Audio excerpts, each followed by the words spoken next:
Hello Automators, thanks for tuning in again. It's our monthly unboxing and tech showcase here for all the latest smart home gadgets. I got a ton packed into this one. You're gonna see all kinds of devices. Let's go.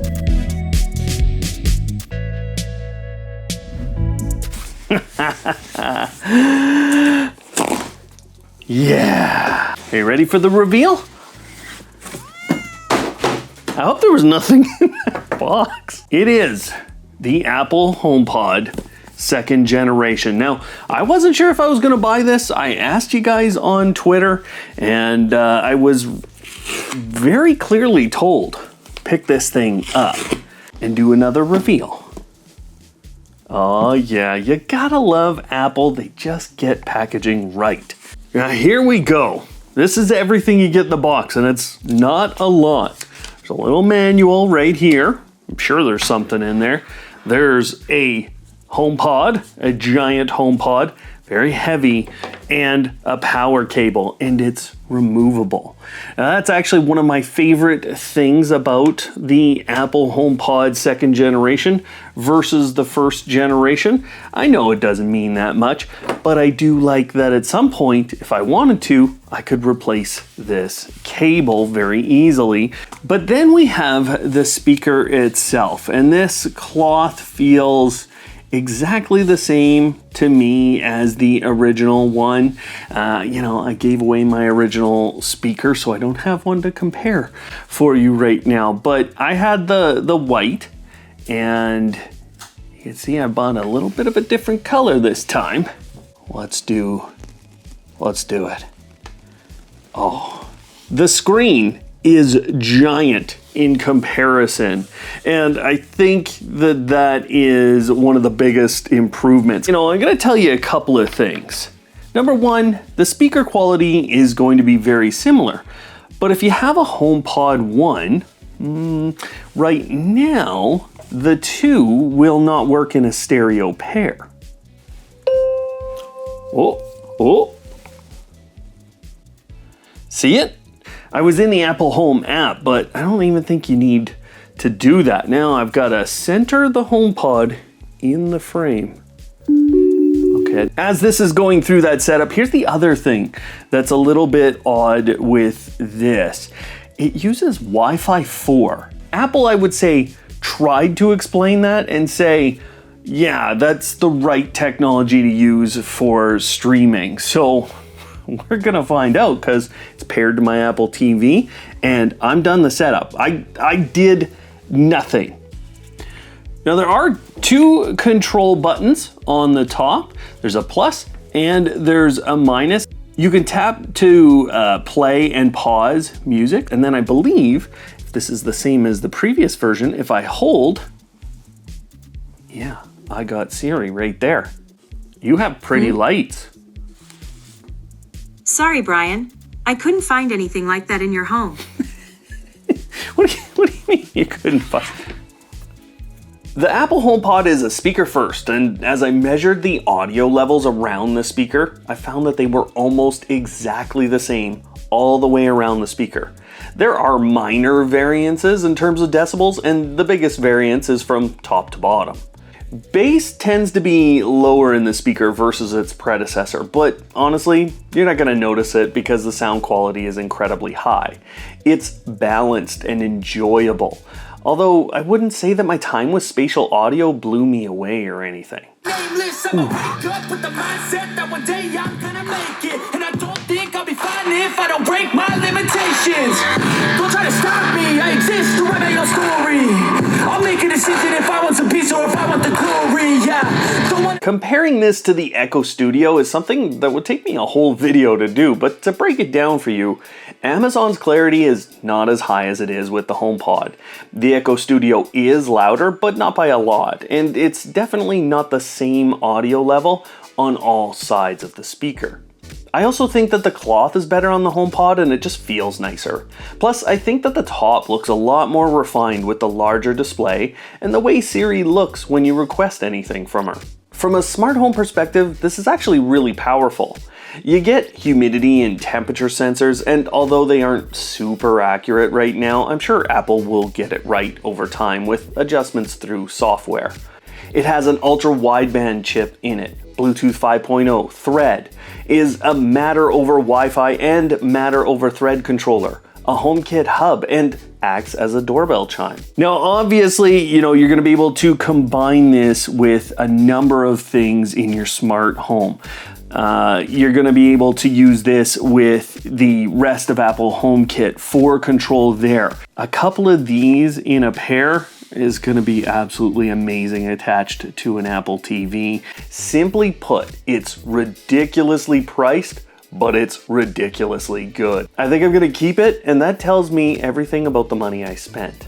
I feel like Apple is gonna support this one, and the only gap in the whole speaker is the Wi-Fi 4 specification and the inability to automate with some of those other sensors yet. But otherwise, I gotta say, Apple didn't change much, and it was the right choice. I'm actually remarkably excited about this. Yeah! It is Twinkly Squares.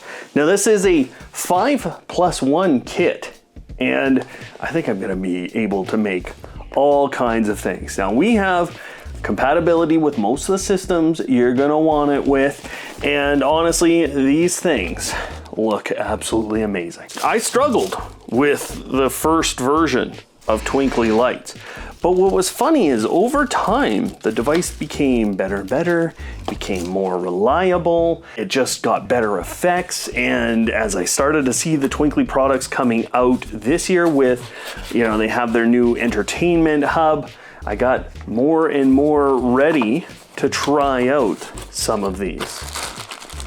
Oh, wow, we get a lot of stuff. Is this the best? Yeah, it was pretty close to the best. All right, I'm finally ready. I've got everything unpacked, and I'm ready to tell you what you get in the box. Now you get 6 panels, then you get quite an adapter. This is a 1.5 amp max at 120 volt.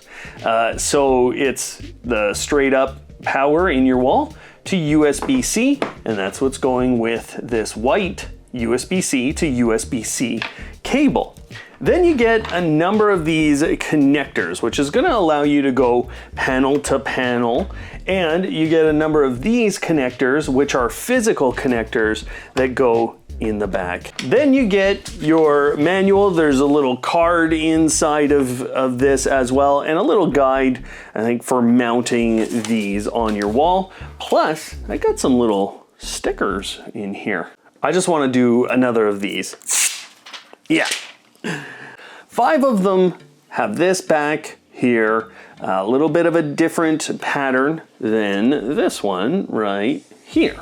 What you're gonna notice is that there are the physical connectors here, and then you also have the power connectors, or I would say power and data connectors. Now on the main panel, I'll call it the main panel, you still have those data and power connectors so you can share across these other panels, but you also have your HomeKit code. Now that was on my manual as well, and I have 4 connectors on this one. So you're kind of going out, there's 4, and then there's 2 on all these other panels.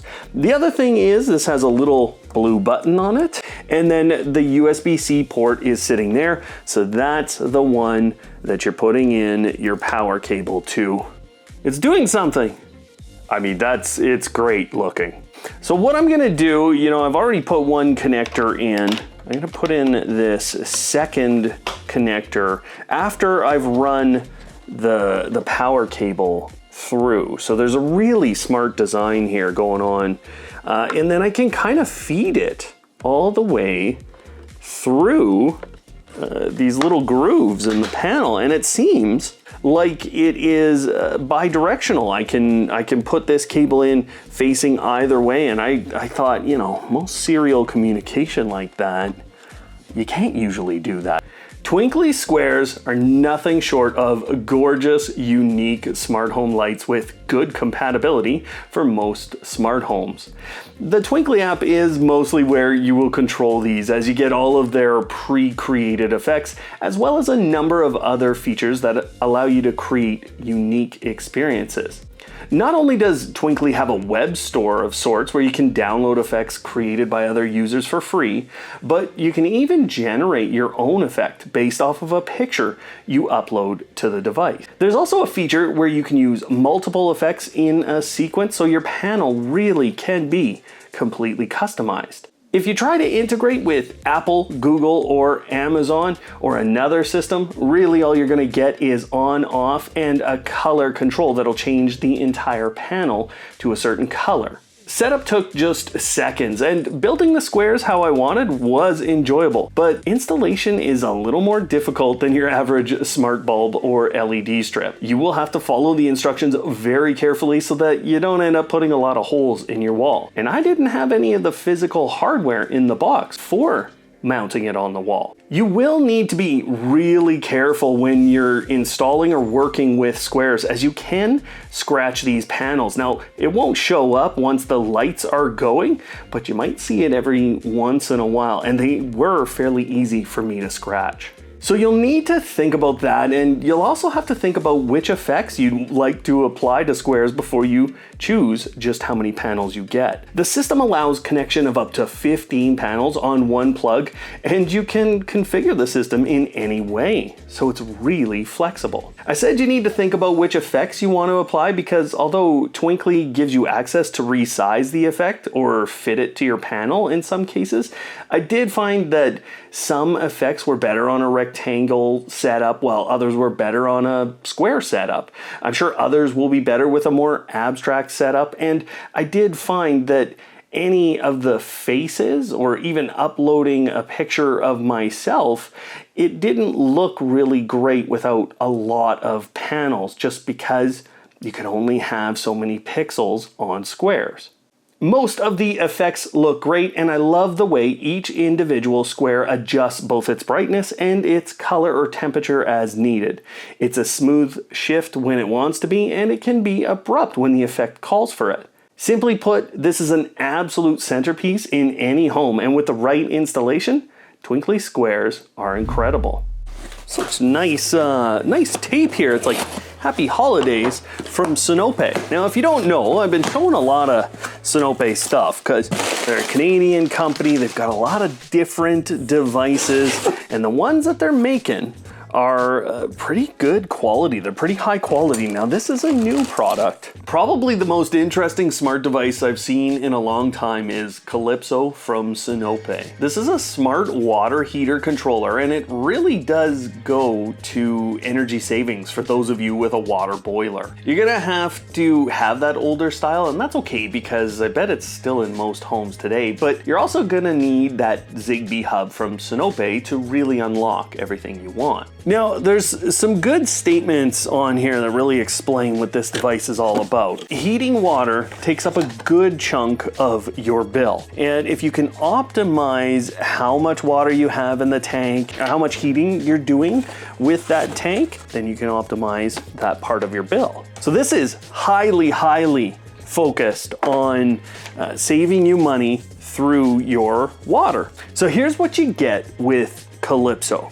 Here's the main controller unit. You can see the 3 cables coming out of it. That's all explained in the couple of manuals that you get with this. There's one in French, one in English, because yeah, we're in Canada. And you can see there's where they're explaining some of the wiring diagrams, how you're gonna set this up. Now this, to me, looks like a temperature probe, if I ever saw one, and it's gonna go right here, and look at that, there's even a symbol on the front of this for a temperature probe. I'm done part 1. You got some wire nuts here for hooking into your existing system and getting everything tied together the right way, and they give you an alcohol swab. I'm not sure why, maybe it's just to clean my hands. Now, this also came in the box. I imagine that this is an accessory, an adder. And I've seen this cable before. This is a very impressive cable, actually. This is a water detection cable, and it works all along it. I've actually used this with one of their leak detection devices. And this appears to be an extension cable for that. If you had to get this like further down onto the ground, then what you're doing here is you're just connecting up like that. Wait a second. You're just connecting like this. There. Now in that package, they did give us some ties and some stickers just to make sure that you can make this look neat and keep it off any surfaces you weren't feeling very comfortable with. In the end, this is going to control through Zigbee 3.0 your water level and the temperatures there to optimize it to give you the best energy expenditure that you can have in your home with your system.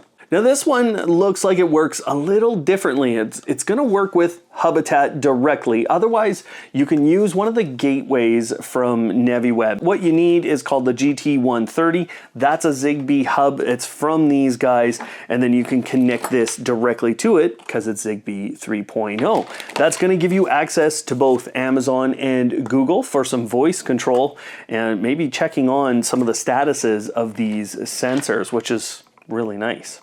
There's not a lot of wire here. I think that's okay.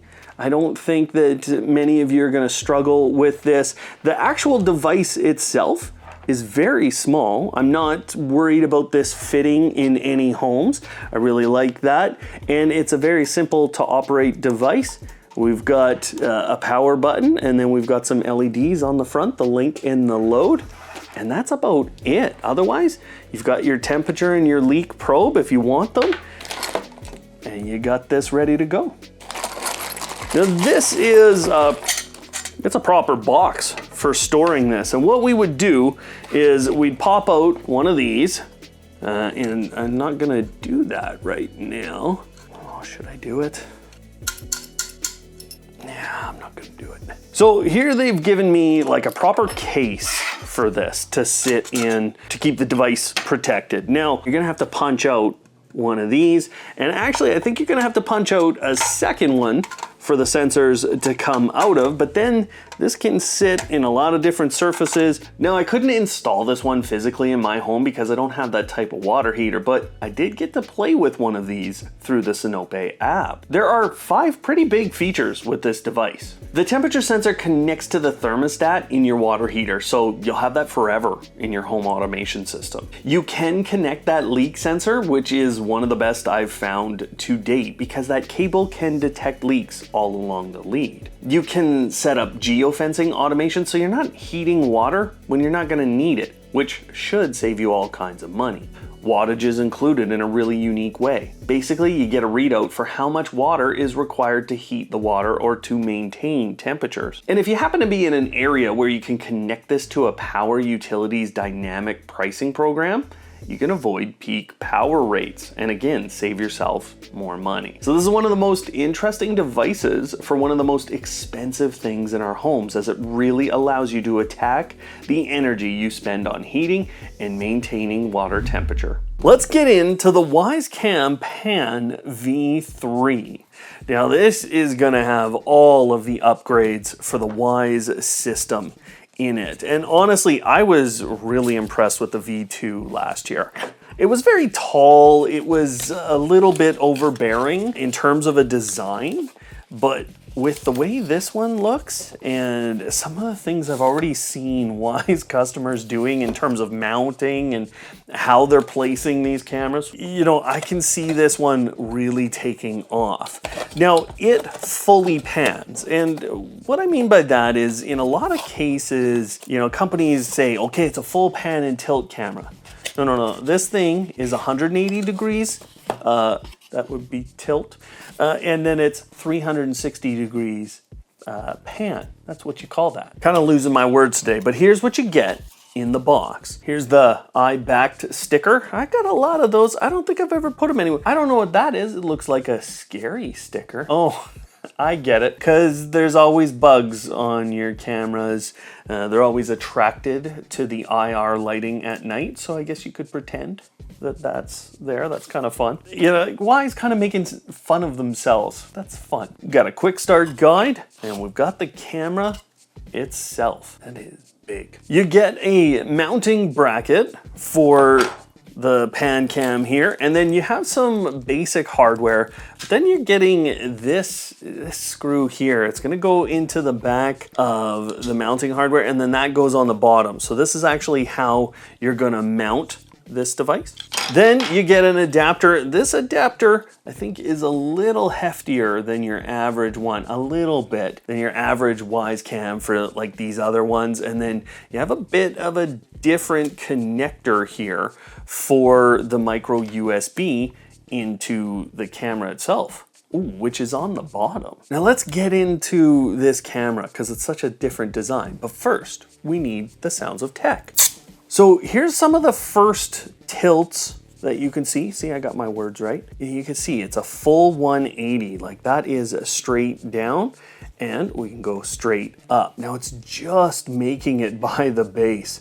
It's quite interesting how close they put that. And what I can tell you is this has a privacy mode, and when you hit that privacy mode, it swings down and it sits like that. Now the speaker on the back is very similar to the Pan Cam V2, and we have the SD card and the setup button on the bottom here. There's this little lever basically or actuation lever is what I'll call it, that's gonna translate from down here in the base to those movements in your camera. Now in order to turn though, that's happening down here in the base. So that's a bit of an interesting device. Like we have a couple of different ways that it appears that this camera is moving. So I'm really interested. Now, this is supposed to be quieter than the Pan Cam V2. And honestly, I didn't hear anything out of that one, so this will be really cool to test. Something that a couple of you might be missing, you know, even on this OG here, it's got that little spotlight. This one doesn't have the spotlight, so it's not intended to do that. But I think the point of this is that you're going to be able to monitor everything around your home or everything around your yard, and it's going to be very quiet and has good specs on the camera. In terms of like the lens and the specifications here on this camera, you're gonna find this to be one of the best in the lineup. You're gonna put it on par with a lot of the improvements they've been making over the years with like the V3 here. The only difference being you don't see that spotlight on this. That's probably the biggest difference you're going to notice. The other thing, you know, their color night vision, it's come so far. All of their image processing, it's come so far. Their detection of people and different objects, it's come a long way. So this is the pinnacle of what Wyze is. It's ingenious design, very different, and you know what? It's not that expensive. So really excited to test this one out.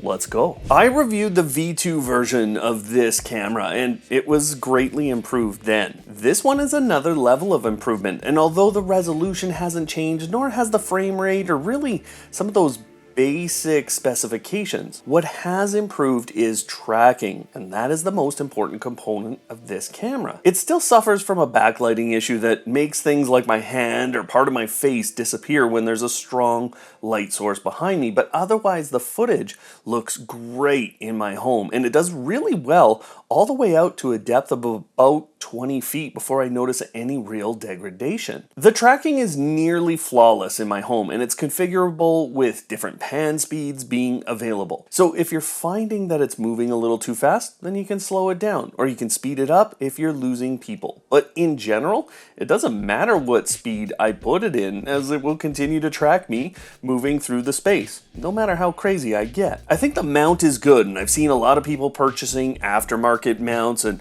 aftermarket cables, and the only thing to think about with this one is that the cable they made at Wyze has a specific end to it, so make sure whatever you're buying fits completely in that compartment. You also want to be very careful with the length of that cable, because this camera is very sensitive to its power requirements. Otherwise, the Cam Pan V3 is exactly what this series of cameras needed, and I'm pretty sure that Wyze will be working on a pro version that gives us the 2K resolution, because this is so good as a tracking camera. I took this one out of the box. I needed some other stuff, but this isn't gonna be any less exciting because of that. I already bought the Kindle Scribe. Now I also bought a cover, which will get all done and attached to this, but the Kindle Scribe, the big idea here is you can write on this Kindle. It's a bigger screen than other ones, and I have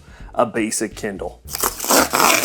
That's a sound of tech if I ever heard one. Now I'm always trying to get myself to read a little more, and maybe if I get myself to write a little more, we'll do better on the channel. Now with this, I do get a pen. I think I bought that pen. I don't know if I had to add that as an extra.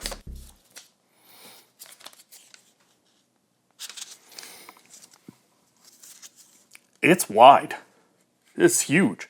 I haven't even got it out. One of the nice things about the Kindles is they're fairly small. So this is definitely more on the order of an iPad. Look at this thing. And the back even feels that way. Look at the back of this. Now, is there anything on the side? Yeah, there's a little button on the side. Looks like here's your power. Yeah. So you've got your power, USB-C, and then you've got a power button, and they're telling you right on the screen, because they obviously have battery life for years, how to power this on. So here's what you get, quite the screen already, and you get a power cable. Here's your USB-C to USB-A. Feels nice in the old hands. Giggity giggity, giggity goo. Stick around. Here's your pen. This pen feels really nice in your hand. I like the little groove that they made. The material itself, I don't know how to describe that material, but it's luxurious. The pen, it clicks at the top here. You've got an end on the end. Yeah, and you've got a little button there that you can click. We've got some extra ends in here. See what they look like. Yeah, so you're gonna grip the end here, and then you're gonna pull that out if you've worn it down, I guess, but maybe if you've worn it down, then you can't grip it. I don't know. Either way, you gotta grip and rip it. Nice. Can I say that on? I don't know, man. And, okay, to finish off what you get a couple of manuals. Let's get this thing turned on. Forget this talk and stuff. This is a pretty standard screen. It's pretty standard for how these go. If you've never had a Kindle, they tend to be a little slow. Let's see, I'm gonna choose English. Oh, the pen is excellent, guys. Yeah. I did it.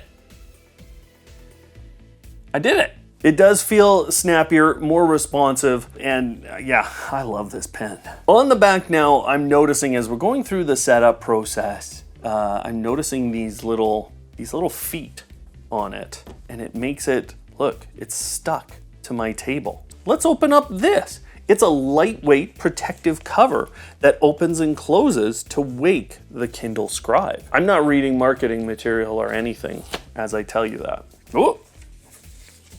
Instructions and a leather case. I feel like this was expensive for what it is, but the reason I got it was that little loop right there. It's gonna keep my pen, because I don't believe that my pen is going to be around for a while. Even though it is magnetic, it will stick to the side. Now, will it stick to all the sides? How many sides? Probably just that one. So if you're left-handed, you write left-handed, you're gonna be frustrated. It's not gonna stick here. So you've got it down like this, okay? That's your regular reading. And then you make that, and you just keep pushing the triangle up here. I think you guys can see that, yeah. Oh, now with this, I've got a 4-month trial of Kindle Unlimited. Why, yes, I will take that. That's actually pretty good. Kindle Unlimited is pretty good. You can get a lot of books, just download them on there. There's a lot of memory on this. And look, I'm getting a 30-day trial of Audible too. So maybe I can even listen to Paul Hibbert's book. I'm going to download what is definitely the most important book on the bookstore, Troll Slayer, which I showed you in a different unboxing. So we've got some tools up at the top. I can tap on any of these to make a note. So I'm gonna make a sticky note. We're gonna place it up here next to this guy. I can handwrite or I can text note, so I could actually type it out. But I think I gotta handwrite this. This is actually a really great writing experience. There's little undo buttons on the side, so when you mess up, that's my note.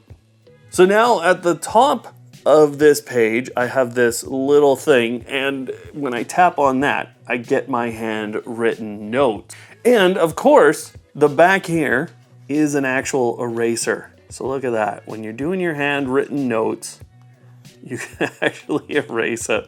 And it's not bad, it's not perfect, but that is pretty good. The Kindle Scribe is the first Kindle that you can truly write with.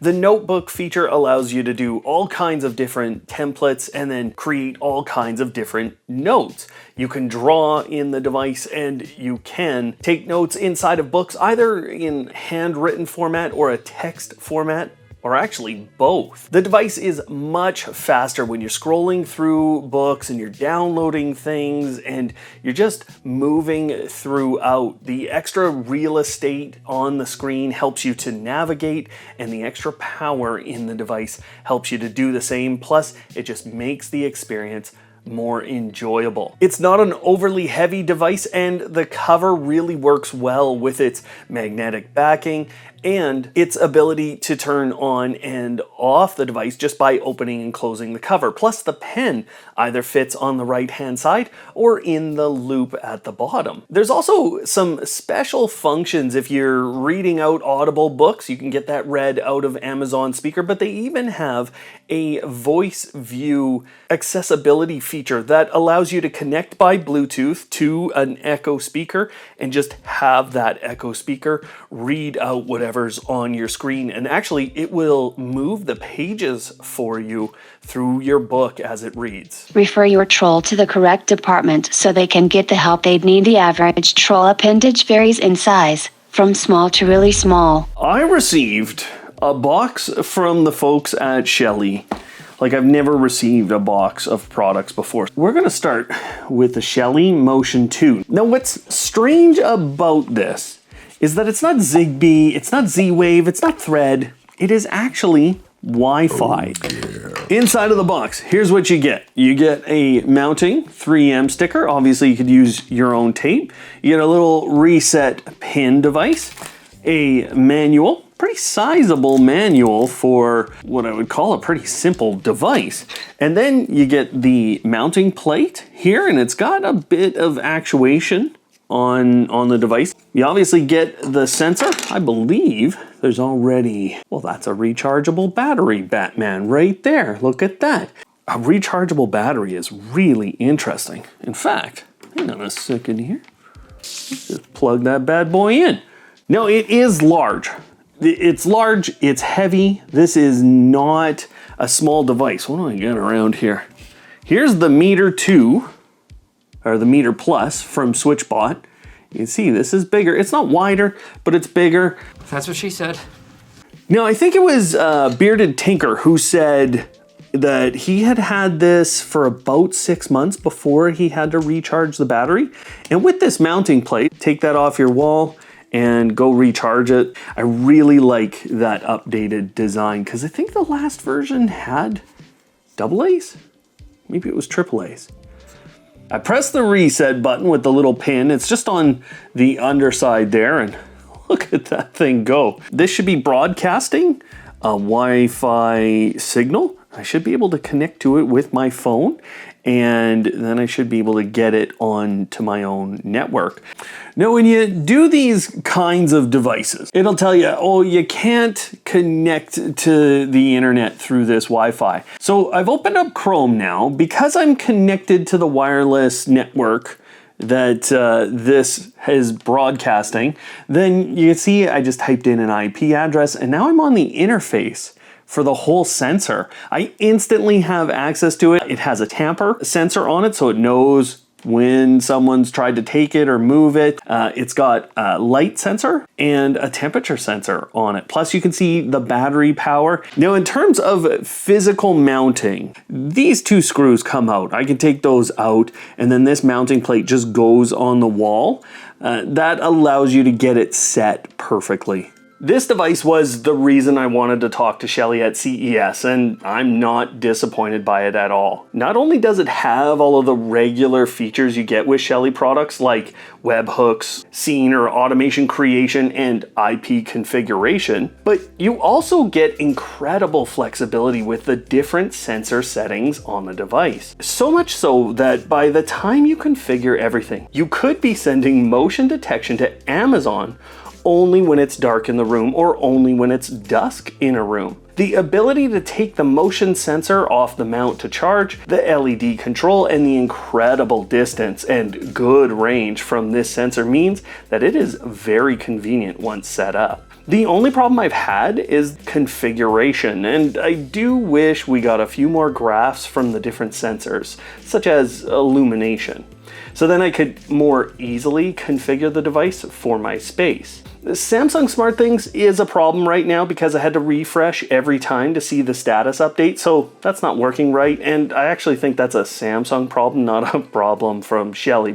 Still, this is a 100% buy from me if you're looking for a motion sensor, and especially if you want to use it with Home Assistant, because that opens up great options for automation, and the performance there is great. Now, I gotta tell you, I have had a rough go here so far with Matter, but this is the one that was sent out by Miros. Now this is a Matter ready smart plug from them. It's going to use Wi-Fi. I can see it's using 2.4 gigahertz.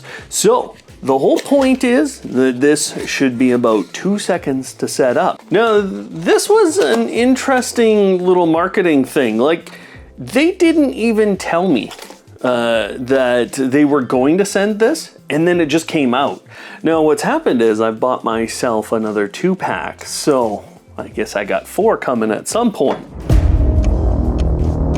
But what you get in the box with this is simple little 7 things you need to know about Matter. On this little manual, they actually show you, here's why you want to use the Miros app. And it's because of things like firmware upgrades, offline execution routine, and dedicated setup troubleshooting. But I really do like this plug in terms of format. That's quite a bit different than some of the other ones. It's almost completely rounded. Now the Matter code is sitting on the top, and I also notice on this one I've got the Mac and I've got the serial number. I had to buy this from the US. I had to bring it up to Canada because it's not available everywhere, but it's the TAPO or TP-Link, and it is a Wi-Fi smart plug, and it's one of the first Matter compatible devices. Now there's a tiny, tiny little logo there. Here's what you get in the box. Little guide, says I have to get the TAPO app. That's not the point of Matter.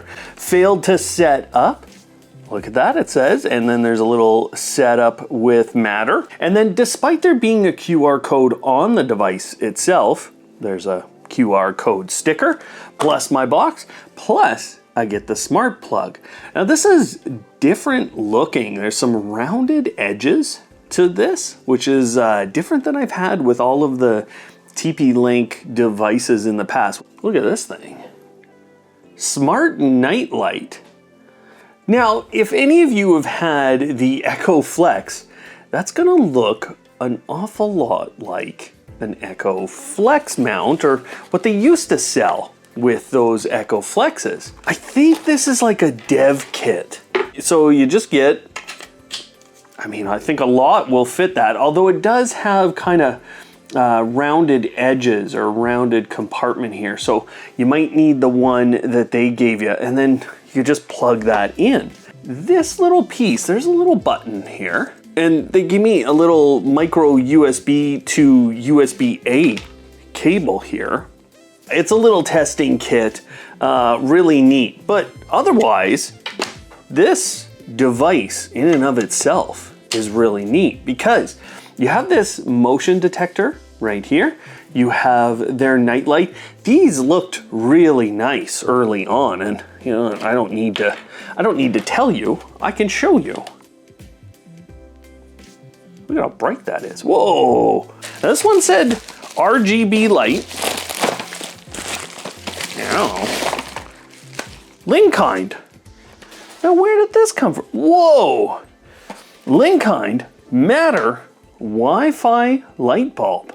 Linkind is actually part of a bigger company that I've kind of tuned into. Now see how it says works with AI Dot. Now AI Dot has a lot of companies in it, and they're one of the earliest on Matter. We're just gonna get right into this bulb. Wi-Fi, RGB, A19, they are 9 watts, and I've got Matter codes on both of them. Hold please. Ooh. Now that's what's supposed to happen with Matter. Let me just get this behind here. There you go. That's what's supposed to happen with Matter. Instant pop. I'm gonna hit scan QR code. Now my phone might have trouble with this. I'm having trouble with this. I can't see.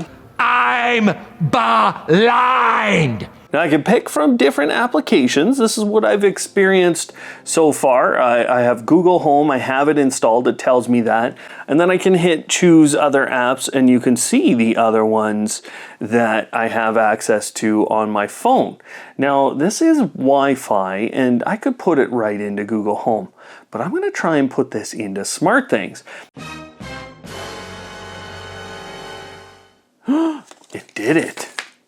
It did it. And it did a little flash as it did it. Now it says the device is connected. Check the user manual for instructions. SmartThings. All I did was plug that in, and up on my phone popped that. I did nothing. To start setup, scan your device's QR code. Uh-oh. It does give me an option there, right about there, to set up without a QR code. So I don't have a code. I don't see it anywhere. Just do it. Just scan the whole thing. This Matter thing. Check the user manual for instructions. Gonna have a drink. I'm not impressed. I'm trying Google. I have to scan my QR code. Connecting device to Google Home. Can't find the device. This can't go on. 3 hours later. Can't find device. But you did find the device. Do it. Do it. What do I have to tap? Unplug it. Plug it in. It got it this time. I wasn't so sure it got it last time. Like it should be done. So it's failing. I'm getting the sense that these early devices just can't do it. Okay, now through the Matter process, it says AI Dot is installed. I'm hitting next. Now it's preparing the device. All right, device connected, hitting done. Now here's the funny thing. It supposedly added that bulb. There's no bulb. So I'm gonna hit add device. Oh yeah, factory reset time. Here we go again. How many times can we fail on Matter in one day? Although I've already put out an initial video on all these products and the overall performance I've experienced with Matter over Wi-Fi, I will say that each of these products had their benefits and drawbacks. The lights from Linkind had a really good color representation, except for some of the colors in the blues where they did seem to struggle a little bit. The different color temperatures came out really well, and these are really nice to look at. It was amazing to be able to control a brand like this in Apple HomeKit and have that control be so seamless alongside Google Home and Amazon. Now I'm currently struggling with Samsung SmartThings no matter which Matter device I use, and these didn't go into Home Assistant or Smart Life yet. The TP-Link Tapo smart plug is probably the better of the two smart plugs in terms of a physical design, simply because you can put 2 of these in an outlet, whereas with Miros, you could only fit 1. I also like the fact that TP-Link put the Matter code on the side instead of on the top like Miros did, so that I don't necessarily always have to look at that code if I want to leave it on the plug. The Nightlight dev kit from Third Reality is actually a really interesting product, and I hope they come out with a full version for retail, but I still have yet to get that one working right. It has managed to get on my network, but never got into any apps. Third Reality gets a pass here simply because it's a dev kit and not a retail product. But for the rest of these products, I have experienced too many drop-offs from my Wi-Fi, too many apps losing connectivity even while other apps maintain connectivity, too many control issues, and too many linking issues. The experience with Matter over Wi-Fi just isn't there right now, and while some people will have success with these products, my advice to you is to hold on all of them for the moment. I'm gonna do this one because it is Matter compatible today. We can make this work. It's one of the only Matter over Thread products available on the market today. I think it's one of 3 right now from Eve that are Matter compatible, but they have gone ahead and said, yep, we're gonna do the whole Thread lineup.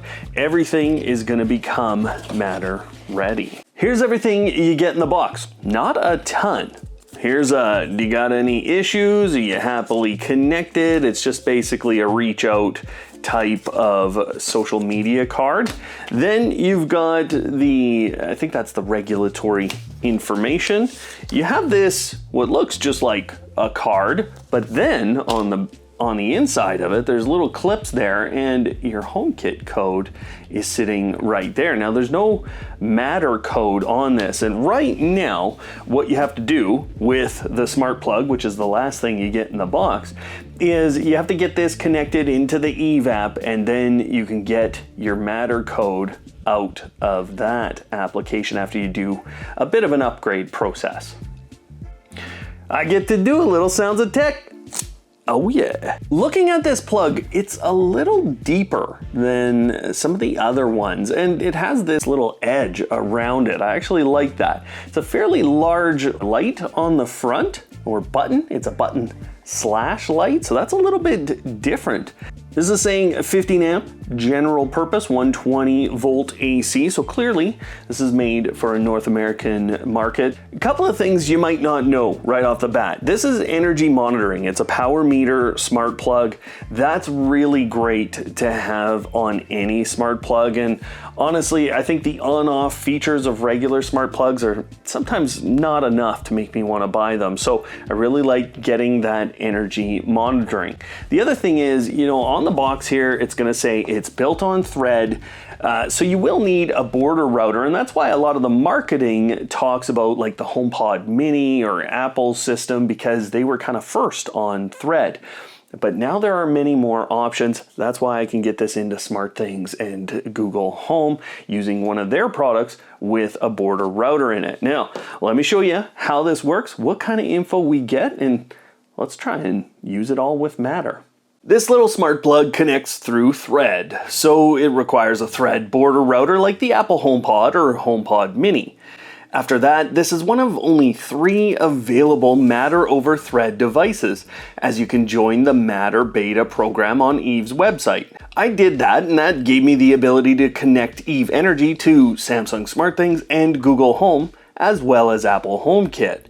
Control was very snappy, as we would expect from any Thread device, and it is very reliable. In fact, I don't think I ever had it fail to turn on or off when I requested it. Unfortunately, the plug doesn't show its power monitoring features in any app outside of the Eve app, and right now you will need an iOS device to use the Eve app. So for this to be a truly excellent smart plug, I want to see those power monitoring features and power monitoring automations get outside of that Eve app. Otherwise, if you're looking for reliability, it is 100% here, and I really do love the fact that I could see current and voltage as well as wattage, plus graphs of consumption. I also like getting Matter over Thread, and that's testing out to be much better than Matter over Wi-Fi at the moment. Tear here to open. Now, there's a reason there's an echo on my desk. because I bought some Amazon Basics stuff, and if you didn't know already, there's quite a new lineup of Amazon Basics smart products. Well, let's start with the power bar. I think that's one of the more interesting ones here. And it's got 2 USB ports, but I don't believe those USB ports are controllable on this, but it's gonna look a lot like any of the other smart power bars that you've seen here on the channel. Actually, it's kind of got a TP-Link look to it.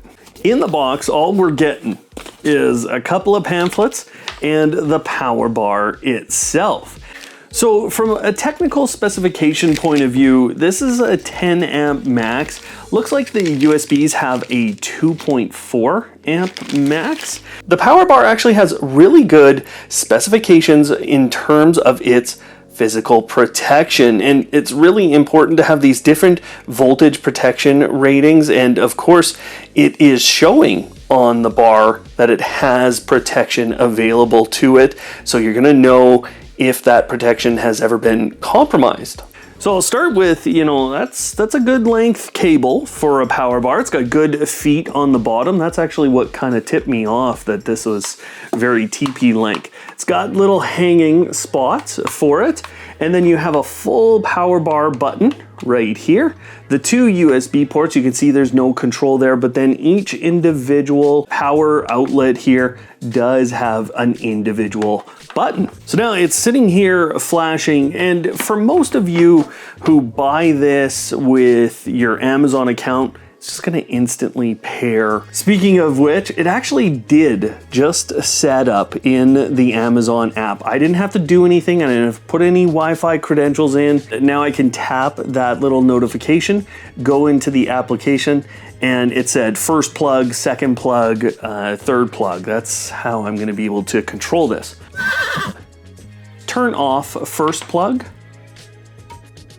That was pretty fast.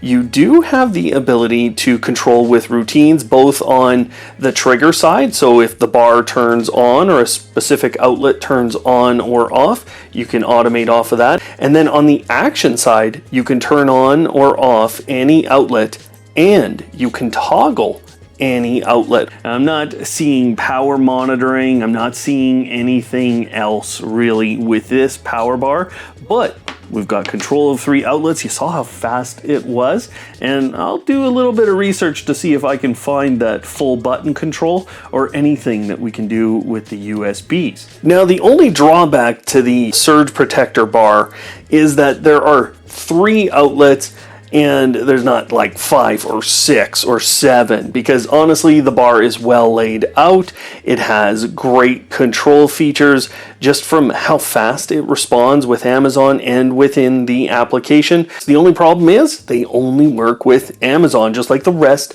of the Amazon Basics lineup, but connections have been stable and the products work as advertised. You know what?